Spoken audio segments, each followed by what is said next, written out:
When I forgot to close a gate and the dog got out, my daughter-in-law screamed, "You're a liability, not a blessing."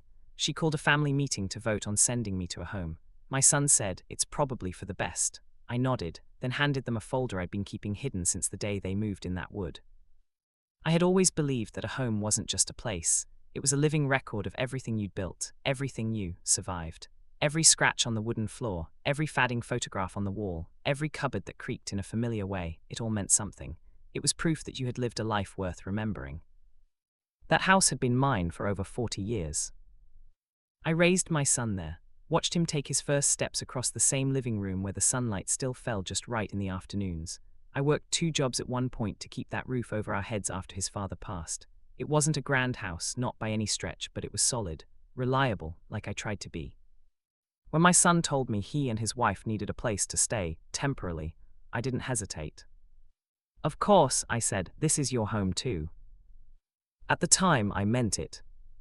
They moved in quickly, too quickly in hindsight. Boxes stacked in corners, unfamiliar furniture replacing pieces I'd had for decades.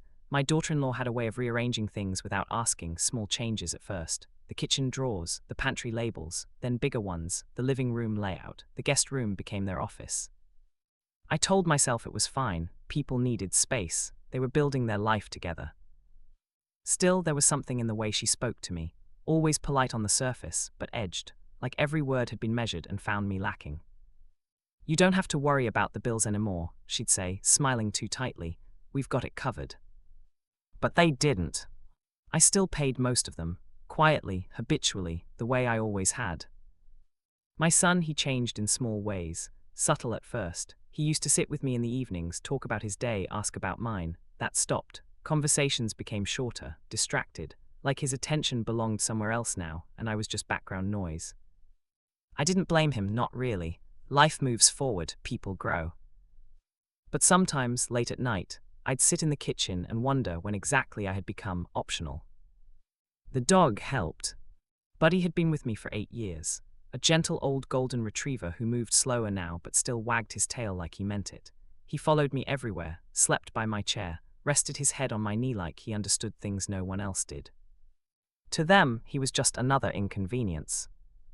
"He sheds everywhere," my daughter-in-law complained once, brushing invisible fur from her sleeve. "It's not exactly hygienic." "He's old," I said simply. "He doesn't have much time left." She didn't respond, just gave me that look, the one that made me feel like I'd said something unreasonable. I started noticing patterns after that. Doors closed more often, conversations stopping when I entered the room, decisions being made without me, about things that used to be mine to decide. Even my garden began to change. Plants I had tended for years were replaced with low-maintenance shrubs. "Cleaner," she said. Cleaner. That word stayed with me. It wasn't about the house, not really. It was about control. Still, I kept quiet. Because this was my son, my only child, and I told myself that whatever tension existed, it would pass, that families go through phases, that love, real love, doesn't disappear, it just gets buried under stress, under misunderstandings. I held on to that belief longer than I should have. The day everything cracked started like any other. It was a quiet morning, the kind where the air feels still, like the world is holding its breath. I let Buddy out into the yard while I made tea. I remember thinking how peaceful it was, how normal. I didn't notice the gate. Not right away. That small, simple mistake would be the thread that, once pulled, unraveled everything. And deep down, though I didn't realize it yet, it was exactly what they had been waiting for. It wasn't the kind of mistake you expect to change your life. Just a gate, slightly ajar, the latch not fully clicked into place. I didn't even notice at first. Buddy had gone out like he always did, slow steps across the grass, nose low, tail swaying gently like a metronome set to a calmer time. I went back inside, set the kettle on, and stood there watching the steam curl upward like it had done every morning for years. It was quiet. Too quiet. At some point, something in me shifted. Not panic, not yet, just a subtle awareness that something wasn't right. I walked to the back door, opened it, and called his name. "Buddy." No response. That wasn't unusual. Sometimes he'd wander behind the shed or lie down under the old tree where the shade was thick. but something about the stillness felt wrong. I stepped outside, scanned the yard, and that's when I saw it. The gate. Open. Not wide, just enough. My stomach dropped in a way I can't quite explain. It wasn't just fear, it was dread. The kind that feels like it's been waiting for a reason to surface. I moved faster than I had in years, calling his name louder now. My voice echoed down the quiet street, thin and desperate. Buddy. Nothing. A neighbor across the street glanced up but said nothing. I walked, then hurried, then almost ran down the sidewalk, scanning every corner, every yard, every passing car. 10 minutes passed. Then 20. Each second stretched longer than the last. My chest tightened, not just from the exertion but from something heavier, something creeping in at the edges of my thoughts. What if something happened? What if I don't find him? What if this is how it ends? By the time I returned to the house, empty-handed and breathless, I already knew things weren't going to be the same. My daughter-in-law was standing in the kitchen, arms crossed, waiting. Where is he? She asked. Her tone wasn't worried, it wasn't even curious. It was sharp, controlled. I think he got out, I said, still catching my breath. The gate. You left the gate open, she cut in. The way she said it made it sound deliberate, like I had chosen this. I didn't realize, I said quietly. I'm going back out to look. No, she snapped. That stopped me. My son was behind her now, leaning against the counter, arms folded in a mirror of her stance. But his face was harder to read. You've done enough, she continued. We'll handle it. Handle it? Like I was no longer part of the situation. I just need to keep looking, I insisted. He could be nearby, he's old, he doesn't go far. And that's exactly the problem, she said, her voice rising now. He's old, you're old, this whole situation is just irresponsible. The word hung in the air like a verdict. Irresponsible. I looked at my son then, waiting, hopping for him to say something, to soften it, to remind her or me or both of us that this wasn't how we spoke to each other. He didn't. Instead, he sighed. A slow, tired sound. Mom, he said, you have to be more careful. It wasn't loud, it wasn't cruel. But it landed harder than anything she had said. Because it meant he agreed. I didn't mean to, I started. That's not the point, my daughter-in-law interrupted. Intent doesn't matter when the result is the same. She stepped closer now, her voice lower but sharper. What if this had been something worse? What if it wasn't just the dog? What if you left the stove on, or the door unlocked? We can't keep pretending this is okay. Pretending. As if my entire existence had become something they were tolerating out of convenience. I've lived here for 40 years, I said, my voice steady despite the tremor in my hands. I think I can manage my own home. There was a pause. A brief one. Then she laughed. Not loudly, not dramatically. Just enough to make it clear she didn't take that seriously. Your home, she repeated. And that's when I felt it. The shift. Not in the room, but in the truth of things. Because in that moment, I realized something I should have seen long ago. To her, it wasn't my home anymore. It was theirs. And I was just in it. The rest of the day passed in a blur. They found Buddy eventually, picked up by someone a few streets over. Safe, shaken but unharmed. I was relieved, of course, overwhelmingly so. But the relief didn't fix anything. If anything, it made things worse. Because now there was no crisis left to distract from what had been said. Or what had been revealed. That evening, she called for a family meeting. Those were her words. Formal, structured, deliberate. I knew even before I sat down at that table that this wasn't about the dog. The dog had just been the excuse. What came next? That was the real betrayal. The meeting was set in the dining room. Under the dim chandelier that had hung there since my son was a toddler, the table, once a place of birthdays, holidays, and quiet Sunday dinners, felt alien. Every polished surface seemed designed to keep me at a distance, as if the wood itself could judge me. I walked in carrying nothing but myself, but I could feel the weight of their expectation. My daughter-in-law already had papers neatly stacked in front of her, typed agendas, bullet points, and disturbingly what looked like a list of issues with me. I didn't bother glancing. Some part of me, the older, patient part that had survived far worse, knew I would read them soon enough. "Sit down," she said, firm, authoritative, not a question. She gestured to the chair opposite her. My son took the one beside her and they both folded their hands like judges. The first words out of her mouth were surgical in their precision. "We've called this meeting to discuss the future, specifically your future here." I nodded, not because I agreed, but because I understood the game. I had seen it before in subtle ways, the slow erosion of respect, the silent judgment, the plan unfolding in a way that made the victim complicit just by showing up. "You're a liability," she continued, "not a blessing. We need to decide if it's safe for you to remain here, given recent events." I stared at her, at the words themselves. They weren't angry, they were matter of fact, like she was discussing finances or plumbing or some minor household chore, not a human being with decades of life, memory, and love tied to that house. My son spoke next. "It's probably for the best," he said quietly, almost apologetically. His voice didn't carry malice, just resignation. I could feel the air shift. The room grew heavier, colder, as if my presence was something contagious that had to be removed. I didn't argue, I didn't protest, not yet. Instead, I nodded. It was a performance of acceptance, calm, and civility. A mask I had perfected over a lifetime of holding my tongue when words wouldn't have helped. And then I did something they hadn't expected. I reached into the side pocket of my purse and pulled out a folder.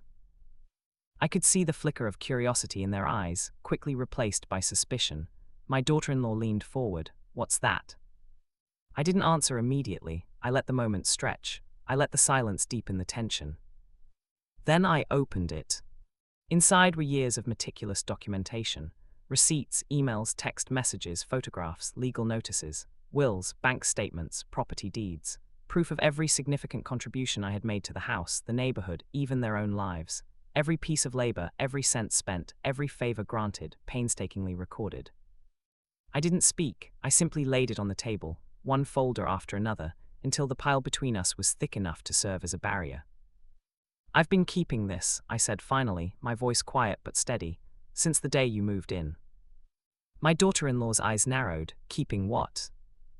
"Evidence," I replied, "of exactly how much I've done for this house, for this family, for you."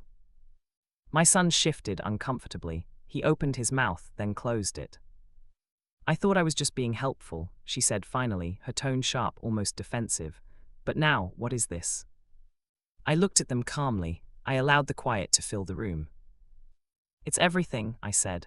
"Every contribution you've ever benefited from, every expense you've avoided, every decision you thought was yours to make alone, all documented." They stared. I could see the tension building. My daughter-in-law's carefully controlled composure began to crack. My son looked stricken, as if he had suddenly realized that the narrative they had been constructing, the story that I was negligent, burdensome, incapable, wasn't true, not by a long shot. "You," she started, her voice rising, "you've been keeping this against us." "Against no one," I said softly. "I've been keeping it for myself, just in case someone tried to erase the truth." Her hands trembled slightly as she reached for one of the folders. I didn't stop her. She flipped through a few pages, her eyes widening with every turn. Receipts for repairs she had assumed they had funded, bills paid without acknowledgement, photographs of renovations done quietly while she was away, tax records proving property ownership, including the parts they assumed were theirs. I watched them unravel, quietly, methodically. And I knew, just then, that the balance of power had shifted. I didn't speak another word that night. I let them read, absorb, and realize. Because the fallout had already begun. They had wanted to vote me out. They had wanted to declare me a liability.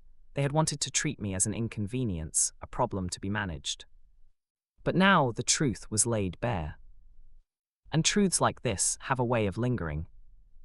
I leaned back in my chair and let them stew. Let them consider what it meant to cross someone who had spent decades building not just a house, but a life. The seeds of the awakening were already planted. And I was ready. The days after the meeting were quiet, eerily quiet. My daughter-in-law barely spoke to me, and my son avoided my gaze, muttering curt answers when spoken to. I could feel the tension in the house, the way it pulsed in the walls like a slow heartbeat I wasn't supposed to notice. I didn't act, not yet, I let them stew. Let the knowledge that I had them cornered settle in their minds. Because revenge isn't a sprint, it's a slow, deliberate game, and I had decades of practice in patience. I spent that week rebuilding my own life quietly. Not physically, my body was old and Buddy still needed walks, but mentally, emotionally, strategically. I reviewed every folder, every receipt, every email I had meticulously kept. I made notes on patterns I had noticed over the years, where they overstepped, where they assumed control, where their arrogance left them vulnerable. I also started talking to professionals, lawyers, financial advisors, even a local property consultant. I didn't tell them my plans outright. I framed it as preparing for contingencies, securing my own future. But in my mind, I was constructing something far more intricate, a framework for a revenge that would be precise, undeniable, and unassailable. I walked through the house room by room, imagining scenarios. The backyard where Buddy had wandered, the kitchen where she had reorganized my cupboards. Every corner became a mental map of leverage points, of subtle ways to assert truth over fiction. I realized that the house itself was my ally. Every deed, every record, every visible sign of care was a silent testament to what they had tried to deny. And then I began small experiments, minor, almost imperceptible moves. I rearranged things slightly in the common areas, but not enough to be noticed. I left receipts in plain sight, casually mentioning small contributions I had made over the years, watching their reactions. I tested boundaries, saw how far they thought they could push me. The most critical part of the awakening was understanding their psychology. My daughter-in-law thrived on control. She craved the appearance of moral and practical authority, even when she had none. My son craved peace and routine, and he would often side with her to avoid confrontation. They were predictable, and predictability is a weapon when wielded carefully. I also began documenting new events with Buddy. Every walk, every errand, every minor inconvenience I orchestrated strategically. Nothing dangerous, he was safe, but enough to build patterns I could later use as proof that my caution, attention, and knowledge were not just diligence, they were competence. At the same time, I started reconnecting with friends and neighbors who had known me for decades. People who remembered when I had built the fence myself, repaired the roof alone, hosted community events from the living room. Their recollections became additional layers of validation for what I had already documented. The goal was simple: create a network of credibility that no amount of manipulation could erode. I also set up subtle financial audits, quietly reviewing shared accounts. I found minor irregularities, not illegal, not yet, but enough to show that I had been carrying more of the burden than they realized. I made notes, prepared a timeline, and organized the evidence in a way that would be undeniable. Mentally, I felt a shift. Before I had been hurt, humiliated, almost erased. Now I was calm, precise, and deliberate. I felt like a chess player several moves ahead, anticipating reactions, preparing contingencies, embracing patience as a tool. Buddy, as always, remained my silent partner. He sensed the tension, but also the subtle change in me. I think animals understand strategy better than humans. They read intention, not words. His steady presence gave me the clarity I needed. By the end of the week, I had transformed from someone being bullied and dismissed into someone quietly in control. I had a plan, not just for proving my worth, but for ensuring that anyone who tried to belittle or erase me would see that they had underestimated me completely. The awakening wasn't loud. There was no declaration, no dramatic confrontation. It was internal, strategic, and irreversible. I had been cast as a liability. Now I was preparing to show them exactly what a mistake that was. And I would wait calmly until the moment was perfect. Because revenge, like fine wine, requires time, patience, and the right conditions to reach its full potency. I was ready. The first move in my plan was subtle, almost invisible. I started leaving documents where they would notice them: a utility bill with my name in bold, a photograph from a house repair project with a casual note attached. Remember when the roof leak was fixed in 2018, all documented in the ledger. Each small reminder planted seeds of doubt. My daughter-in-law noticed, of course. Her glances grew sharper, her tone just a little more forced when she spoke. My son began shifting uncomfortably when I mentioned household history, as though he were rediscovering forgotten truths he had chosen to ignore. Every conversation became a quiet battlefield. I let them fight themselves while I simply observed. Next, I leveraged the financial records I had kept meticulously. I arranged them into a chronological, easy-to-follow binder, not accusatory, just factual. I scheduled a casual review under the guise of ensuring shared accounts were balanced. When I opened the binder in the living room one evening, my daughter-in-law's hand hovered over the table, caught midair, as she realized that the months of expenses they assumed they covered were documented with precision. "Mom, you kept all this?" my son asked, astonishment mixing with guilt. "I kept it," I said calmly, "because someone had to." By now, the tension in the house was palpable. Every small error they made was no longer just an inconvenience, it became part of the narrative I was building. Their arrogance was showing. They forgot that I was not just the caretaker of the home, but the keeper of its history. Then I struck the first strategic blow in public. I invited a longtime neighbor, someone who had known me in the house for decades, to casually drop by. I had spoken with him beforehand, explaining nothing but letting him know he might be called upon to recount details. The neighbor wandered through the yard, commenting on past repairs, improvements, and community events I had organized. Every word was subtle reinforcement. The house, and by extension the family's comfort, had been my labor and foresight. My daughter-in-law's forced smile told me she realized the community's perception was shifting. Next, I introduced the ledger into a more official setting. I called a family audit under the pretense of organizing household responsibilities. I laid out the binder and walked through it systematically. I did not shout. I did not plead. I presented facts, step by step, showing contributions they had taken for granted, payments, repairs, investments in property, and long-term care of Buddy. By the time I was done, the room was silent. My son looked pale, caught between loyalty to his wife and the undeniable truth in front of him. My daughter-in-law's hands trembled slightly as she touched the binder. Her carefully constructed facade cracked in increments, subtle but noticeable, like fine ice breaking under pressure. Then I revealed the final layer, a set of carefully drafted legal documents. Property deeds, titles, and agreements that placed ownership and responsibility squarely on me, not them. I didn't accuse, I didn't threaten. I simply showed the facts. Their assumptions of control were legally void. They had been acting as if they owned influence over the house, the assets, and even my life. The reality, I demonstrated calmly, was entirely different. I could see the shift happening. Their confidence was eroding, replaced by confusion and a growing sense of exposure.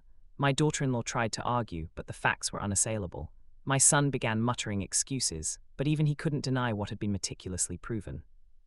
Finally, I revealed the most subtle yet crushing piece: Buddy's vet records and insurance, all in my name, proving I had been solely responsible for his care and well-being. The dog who had been the catalyst for this confrontation was, in fact, a symbol of my diligence and oversight. Any attempt to argue negligence was demolished by a paper trail that extended for years. By the end of that evening, the balance of power had shifted completely. I didn't gloat. I didn't yell. I merely closed the binder, folded my hands, and watched the realization settle in their expressions. They had assumed I was a liability. I had turned every perceived weakness into undeniable evidence of competence, foresight, and control. And the best part, they didn't see it coming, not at all. For them, this was a quiet defeat, but for me, it was the first act of a long, inevitable reckoning. The execution had begun, and I could taste the satisfaction of what was yet to come. Just when I thought the execution had gone perfectly, life reminded me that even the best-laid plans contain variables. I had anticipated resistance, pride, and denial, but not deception. It began the following week. My daughter-in-law approached me in the kitchen, her usual air of control replaced with something subtler, sharper, a veneer of diplomacy masking an attempt at sabotage. "I've been thinking," she began, carefully measured, "maybe we should consider hiring someone to help with the household tasks. Just temporarily, of course. It might make things easier for you." At first, I thought she was extending an olive branch. She had been visibly shaken by the binder, the documentation, the legal records. Perhaps she realized she had underestimated me. Maybe she thought appeasement would smooth the tension. I smiled politely. "Thank you, but I think I'm managing fine." Her eyes flickered, subtle but unmistakable. There was something else behind the words. I noticed it because by now, I had trained myself to read between every line, every gesture. The next day I discovered what she had been plotting. I had left a small stack of papers on the dining room counter, handwritten notes of household accounts, innocuous reminders of upcoming bills. By the time I returned from the grocery run, the stack had disappeared. I questioned my son, who claimed ignorance, and naturally he didn't want to believe she would try to manipulate evidence, but my gut told me otherwise. It wasn't just the papers. Over the following days, I noticed subtle alterations in the ledger I had worked so hard to maintain. Dates shifted slightly. Amounts were rounded differently. Minor edits, barely noticeable, but enough that someone trying to discredit me might point to them. The realization hit me like a slap. She was testing me, not openly, not aggressively, but carefully, with the kind of precision that demanded an equally calculated response. She was probing my defenses, looking for a crack. I had to adjust. This was the first twist, the unexpected complication in a plan that I thought was already in motion. I spent the next evening reviewing the ledger line by line, double-checking every entry against receipts, emails, and photos. My confidence returned, not because I feared exposure, but because the tampering revealed exactly how she thought. Her moves were predictable, even when they were secretive. She assumed subtle deception would undermine me, but she had underestimated the thoroughness of my preparation. I decided to turn her game against her. I didn't confront her directly. Instead, I created a controlled scenario where the tampering could be exposed, but only in a way that would make her realize she had been outmaneuvered. I left a test ledger in plain sight, one page slightly altered intentionally, knowing she would attempt the same maneuver. Sure enough, she made the change, thinking she could destabilize me. I quietly documented the alteration and cross-referenced it with the original records. When I later accidentally mentioned the discrepancy in casual conversation, I watched her eyes widen. My son blinked, caught between disbelief and concern. And just like that, I had turned the first twist to my advantage. Her attempt at manipulation became proof of her own scheming tendencies. The subtle truth hit harder than anything else I had done so far. She had thought she was testing me. Instead, she had revealed herself. The scales were tipping further. And from this point forward, I knew I had the upper hand, not just because of the evidence, but because I now understood the depth of her strategies. Her arrogance, her need for control. Her assumption that she could manipulate me without consequence. All of it would feed the next stage of my plan. Revenge is never just about punishment, it's about anticipation. And now, I anticipated her completely. She had revealed her hand. And she didn't even know it. The moment of reckoning didn't come with shouting, confrontation, or dramatics. It came quietly, the way a long overdue truth seeps into consciousness. I had spent weeks orchestrating the subtle shift of power in the household, and now, thanks to her own misstep, the turning point had arrived. It started with a casual mention over breakfast.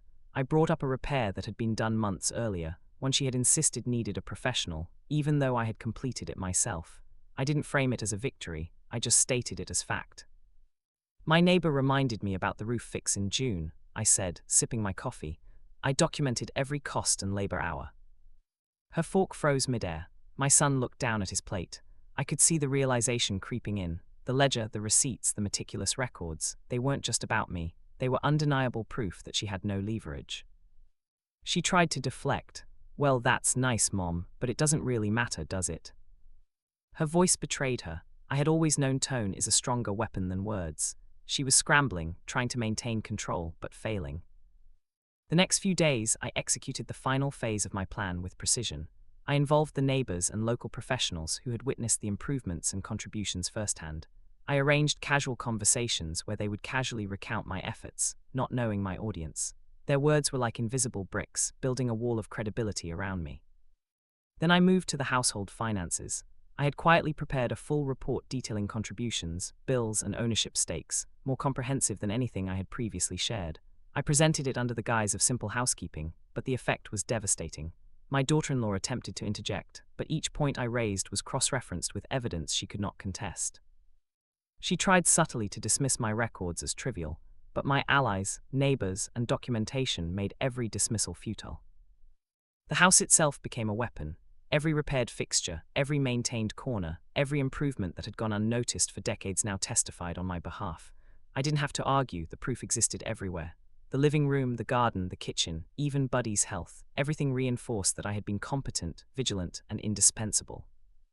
The turning point crystallized one evening when my daughter-in-law confronted me, visibly flustered. "Mom, you've been keeping all of this from us." "I've been keeping records," I said calmly. "Not from you, but for myself, so that I never had to rely on memory alone when facts mattered." Her voice quivered. "We thought." "You thought I was a liability," I interrupted, soft but deliberate. "You tried to make me out to be careless, ineffective, a burden, but the facts don't lie." She swallowed hard. My son, who had been hesitant throughout, finally looked at her with unease. I didn't realize how much you'd done," he muttered. And just like that, the power dynamic shifted irreversibly. The family's perception of me changed, not because I demanded it, not because I pleaded, but because the truth was irrefutable, and it had been strategically revealed. For the first time since that disastrous morning with Buddy, I felt a quiet surge of satisfaction. The tables were turning. The The household was no longer a place where I was under scrutiny, it was a place where scrutiny would follow anyone who underestimated me. I didn't gloat, I didn't humiliate them. I merely maintained composure, letting them feel the weight of their miscalculation. Every small smirk, every dismissive comment from the past, now seemed trivial against the mountain of evidence I had methodically built. The turning point wasn't a single dramatic moment, it was a cascade. The small cracks I had introduced, the documentation, the subtle manipulations, they all converged. By the end of that week, it was unmistakable. I held the leverage, the control, and the undeniable moral high ground. They had misjudged me. They had assumed weakness where there was preparation. They had assumed compliance where there was strategy. And now they were trapped in the consequences of their own arrogance. The house was no longer theirs to dominate. It belonged to me. And I was ready for the next, final layers of revelation that would cement the reversal completely. Just when I thought the turning point had secured my position, the second twist arrived, a revelation I hadn't fully anticipated, yet one that amplified the satisfaction of my plan exponentially. It came in the form of an unexpected ally, the community. Over the years, I had quietly cultivated relationships with neighbors, local business owners, and even municipal officials. I hadn't done it for leverage, just because I valued connections. But now, in hindsight, I realized how perfectly those ties could serve as instruments of subtle, undeniable vindication. It started innocuously enough. I attended a neighborhood meeting about safety and property maintenance, something I'd done for years. My daughter-in-law tagged along, eager to assert her influence, expecting to shine while I receded into the background. Instead, I watched her credibility unravel almost immediately. Neighbors mentioned, without prompting, the repairs I had organized, the street cleanups I had led, the fence renovations I had funded.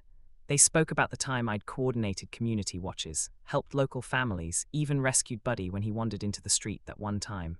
The words weren't orchestrated, they were true, witnessed, and memorable. I saw the panic flicker in my daughter-in-law's eyes. She leaned toward my son, whispering explanations, but they sounded hollow. The community didn't just remember my efforts, they valued them. And suddenly, I wasn't just right, I was indispensable. Then came the final, unplanned development. A letter from the local historical society arrived in the mail. I had submitted a brief note years ago about the house, its age, and the restoration projects I'd overseen. It had always been a minor gesture to preserve local history, nothing more. But the letter now carried weight. It officially recognized the property's significance and my role in maintaining it. I placed it on the dining room table while they were both home. My daughter-in-law noticed it first. "What's this?" she asked, but her voice lacked confidence. I smiled, recognition for preserving the house. It's considered historically significant now. Her composure cracked completely. My son shifted uncomfortably, avoiding my gaze. I let the silence linger. This letter wasn't just about history. It was validation, tangible and authoritative, that my efforts mattered and that they couldn't be ignored or erased. At that point, the second twist hit fully. The game they had thought they controlled, the narrative that I was a liability, was no longer just a private family dispute. It had become public, documented, and undeniable. They weren't simply facing my meticulous records anymore. They were confronting community acknowledgement and institutional validation of my lifelong commitment. This revelation changed the stakes entirely. Any attempt to discredit me now would require challenging the memories of neighbors, witnesses, and official letters. They had assumed they could quietly remove me, control the household, and rewrite the story. Instead, they found themselves trapped in a web of facts, community support, and irrefutable history that positioned me as the anchor of both family and property. The irony wasn't lost on me. Their plan to push me out had inadvertently created the very proof I needed to assert dominance.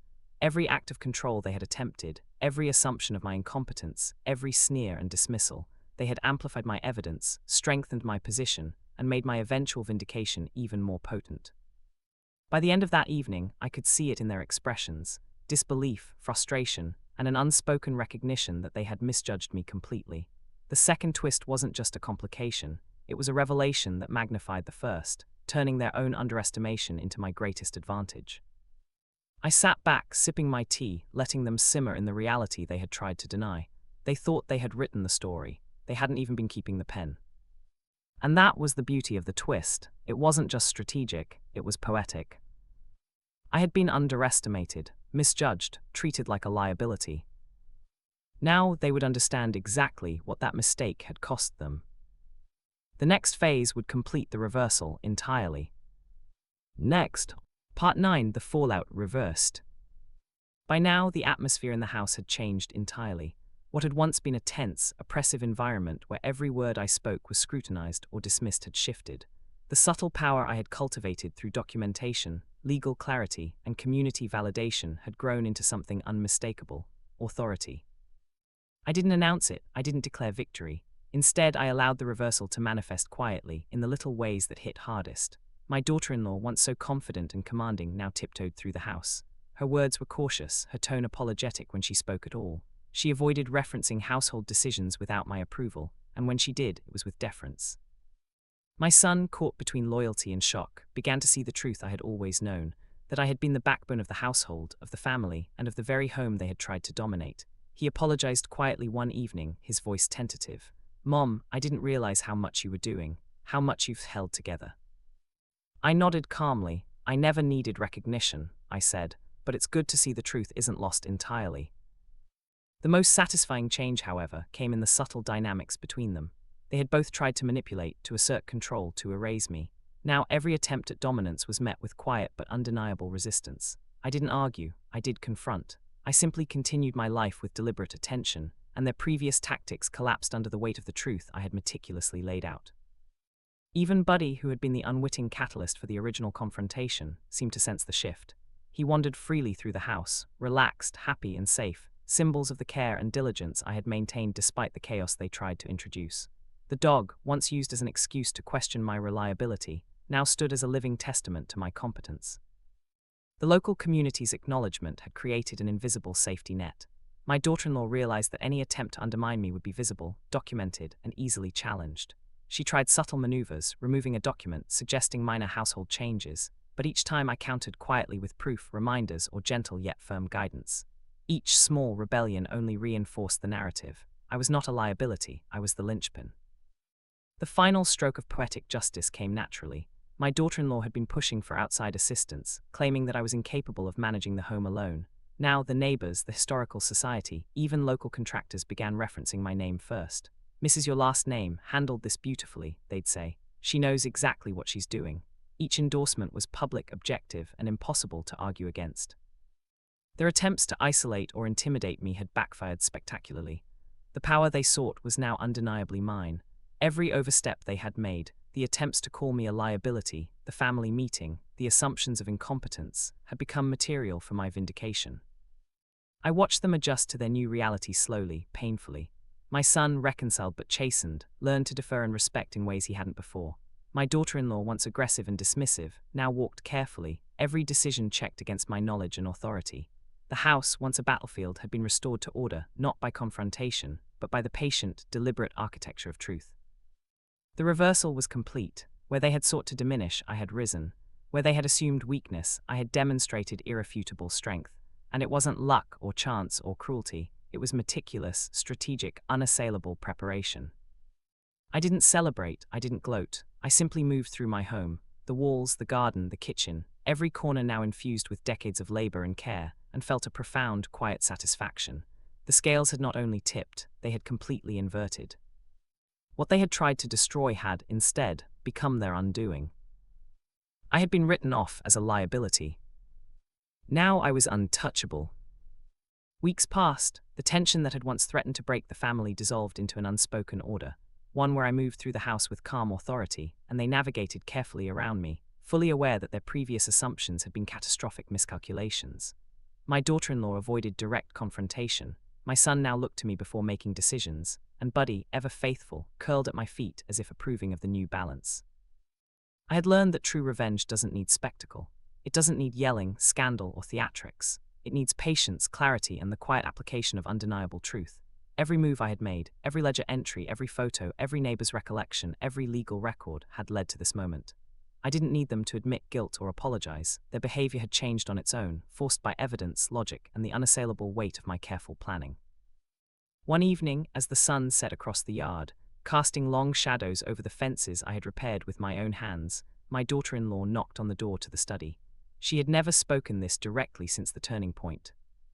"Mom," she said softly, "I understand now." I nodded, acknowledging her words without emotion. There was no triumph in my voice, only calm finality. She hesitated, then left.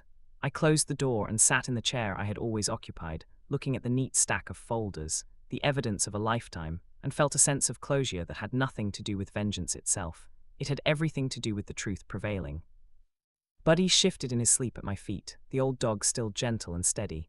I reached down, ran my hand along his back, and smiled quietly. And in that moment I whispered, not to them, not to anyone, but to the house that had witnessed every struggle, every betrayal, and now every victory. Underestimate me once, shame on you. Underestimate me twice, you rewrite your own fate. The words hung in the quiet evening air, a simple, sharp reminder of everything that had passed. The house, the family, and the life I had built stood intact, undeniable and unshakable. I was no longer a liability. I was the reckoning,